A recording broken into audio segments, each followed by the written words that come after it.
What's up, savvy expats? In this video, I'm going to be sharing with you the silent landmines that 90% of expats moving to the Philippines are completely oblivious to, causing them to A. End up wasting thousands of dollars. I literally just hopped off the phone with an expat last week who lost over $7,000 in the process of moving here because of one simple mistake. And B, end up losing peace of mind. What initially was supposed to be a retirement dream here can easily turn into a painstaking headache. And C, end up despising the Philippines because they didn't know what they didn't know. That nipped them in the butt later down the line, and they end up having a bad taste in their mouth with this country. And because of these silent landmines, I've seen so many expats pack up their bags and ditch this so-called paradise because it ended up turning into misery for them. And that's a lesson that I want for you. Look, the Philippines is a great country, and I don't want it to be tainted just because you experience a few pitfalls in the transition process out here. So, without wasting time, let's get straight into it. Landmine number 1 on our list is perhaps the biggest pitfall that so many expats fall victim to, causing them to waste money. And that is using the online property sites here and blindly trusting realtors. Now, don't get me wrong,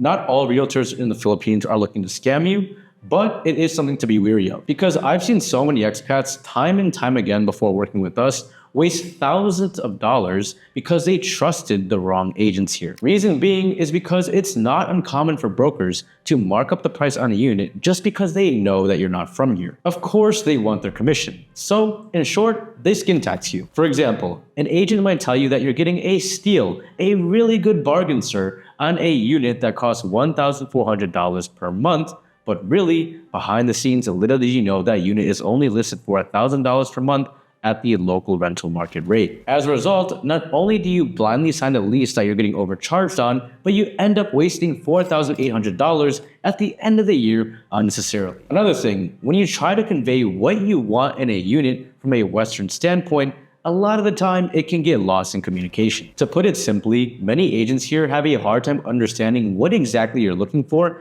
as they can only compare units as a reference to what they've seen here in the Philippines only. Meanwhile, you coming from the West, you have a different standard of units in mind, and that's not often always translated. You might end up feeling like they just don't get it. And that's exactly where me and my team come in for a lot of our expats to bridge the gap between Western expectation to what the Philippines actually has to offer with actual boots on the ground experience. It's the West meets the East. For example, one of our clients, Walter, came from Hawaii, and he specifically was looking for a very high-end unit. Just a couple of weeks ago, we found the unit, turned over the keys, and boom, he has his new place. Another one of our clients, Michael, we helped negotiate his lease from $1,500 per month down to $1,100 per month. By the end of his year-long lease, he saved nearly $5,000 simply because he had the right team backing him and people to say, hey, look, Michael, you're getting overcharged here. Let us handle it from here. Now for you, if you're 100% serious on pulling the trigger on your move to the Philippines within the next 1 to 4 months, and you're looking for done-for-you help to actually handle the full A to Z logistics of your transition so that you can kick up your feet, enjoy this new chapter of your retired life, then feel free to book a call with me and my team in the link in the description down below. Moving on, another way that so many expats tend to lose money here is by getting bait and switch. Safe to say, a good majority of expats look at a lot of online property sites like Lamudi or even Facebook Marketplace to find the units out here in the Philippines. And maybe you have too, but let me be straight up. Do not do this. Why? Because I've seen so many expats get burned by this time and time again. They'll see gorgeous, modern, spacious, and clean units in the photos, but then when they turn up in person, they get let down. Expectation doesn't meet reality, and what was once their dream unit ends up being filthy, cramped, stinky, and a rundown apartment. And next thing you know, they put 4 months down on rent as a requirement here, and boom, they're down $7,000 to $8,000 simply because they were deceived. Now, the second hidden landmine that causes so many expats to waste thousands of dollars moving to the Philippines is waiting on their ACR card. Evan, what's an ACR card? In short, an ACR card stands for the Alien Certificate of Registration Card, and essentially it's just an ID for foreigners in the Philippines. Now, what is the importance of this card? Number 1, the Philippines requires all foreigners to have this ID, and secondly, you need this card not only to rent a place in the Philippines, but also to open up a local bank account. And this is where so many expats screw up. they miss this very crucial step of getting an ACR card, and it later bites them in the behind later down the line. Stay with me now. Reason being is because for most foreigners, you'll naturally get this ACR card after 59 days being in the country. Essentially, you get it on your second tourist visa extension. And that may bring you to wonder, well, Evan, if I have to wait 59 days in order to get this ACR card, and I need that ACR card in order to lock in a rental, does that mean I have to wait 59 days in order to find a rental in the Philippines? And yes, bingo. From our experience, this is where so many expats lose money. Because you can't legally rent a place in the Philippines for your first 59 days without an ACR card, then that leaves you susceptible to wasting thousands of dollars in the interim because you're Airbnb hopping or hotel hopping for those 59 days. And as you can imagine, those nightly Airbnb and hotel rates, they begin to rack up. To put it into perspective, the average Airbnb in BGC is roughly $60 per night. Essentially, you're in purgatory because you've booked a minimum of 59 nights because you're waiting for that ACR card. At $60 per night, do the math, by the end of your stay, waiting for that card, you've already spent $3,500 out of pocket. And that's all because you were waiting for this one singular piece of documentation. But that's where we come in. We expedite the ACR card from 59 days into only 2 weeks so that you can immediately rent a place on your arrival in the Philippines and you're not waiting 59 days until you can actually find your real home here. Which then again is another expense because you now, after spending a minimum of $3,500, have to pay another 4 months down on rent. And you see, we're not going to sugarcoat it. This is what so many vloggers don't talk about. They rave about how cheap it is to live here, how affordable the cost of living is versus the West, which is true, and some even go as far to say that you can live like a king on $500 per month. But what they don't talk about is, yes, while it is more affordable to live in the Philippines, the upfront living costs to actually settle down here is relatively expensive. And that's mainly because you're paying 4 months upfront out of pocket to find a unit in the Philippines. And here's another thing that I'll give you.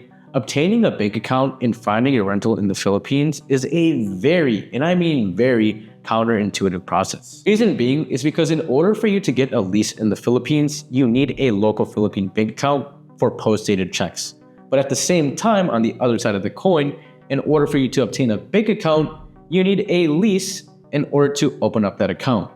You can see from here, it's really a chicken and the egg situation. And you can see why this leaves so many expats wondering, Evan, where do I even start? If I need a bank account in order to find a rental, and I need a rental in order to open up a bank account, where do I even start? And that is something that we're going to cover in our next video on how we get around that for all of our expats. Now, the last hidden landmine that so many expats fall victim to when moving to the Philippines is going through the visa red tape. I'll say it like it is, the Philippines is known to be a corrupt country. And part of that corruption does leak into obtaining a long-term visa here because it can take months on end for your visa application to actually get approved. Now let me tell you, after having spoken with hundreds of expats and having assisted over 75 expats within this year with their move to the Philippines, I will say this is one of the biggest headaches for expats and one of the hardest parts of making the transition to the country. Everything from what documentation you need to obtain in the US, to how to get those documents apostilled, to how to book out your medical and police clearance appointments here, to how to even transfer your retirement visa deposit from your US bank all the way to a Philippine bank, to how to even file for the retirement visa application once you're in country. There's just so much to think about. And this is what nips so many expats in the butt later down the line.